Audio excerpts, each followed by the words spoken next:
I am from Bangladesh. Is boxing or MMA, mixed martial arts fightings, income halal in Islam? A similar question is asked.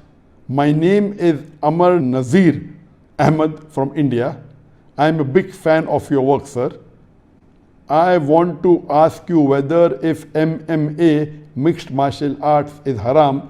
As you know, our Muslim brother Khabib is famous in it. He is an inspirational fighter.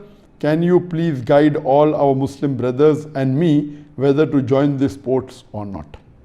The basic question posed is that, is boxing permitted? Is mixed martial arts MMA permitted? Can we take part in these sports, in this competition?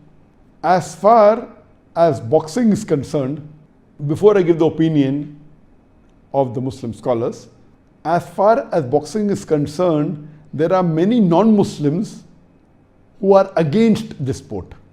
And they say this is not a sport at all because it harms the human being. There are many non-Muslim organizations which have objected and have asked that this boxing should be removed from the international sports. It is not a sport at all. As far as Islam is concerned, any sport which is beneficial for the human being, which helps the human being and has got no harm, it should be done. But if the sport is not beneficial and is harmful for the human body, then we should abstain from it. So these non-Muslim organizations, they have filed petitions in many countries. Unfortunately, most of the countries have disagreed except Sweden. Sweden is the only country which has agreed to ban boxing as a sport.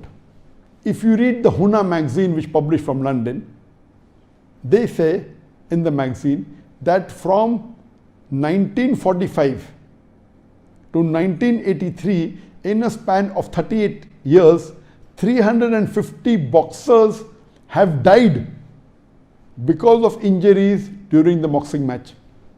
And there are tens of thousands who have been injured. So based on this, they want to ban this sport because it is harmful for the human being. As far as the Islamic ruling is concerned, we know that our beloved Prophet Muhammad said that when two of the Sahabas were wrestling, he said that do not hit on the face. The Prophet prohibited from hitting on the face. We also know that when the lady who was given the punishment of stoning to death because of adultery, the Prophet said, do not stone her face. Imagine when there is a had penalty given, when a person does adultery and this punishment given, even at that time the Prophet said that do not hit at the face. So in Islam, hitting at the face or injuring the face is not permitted.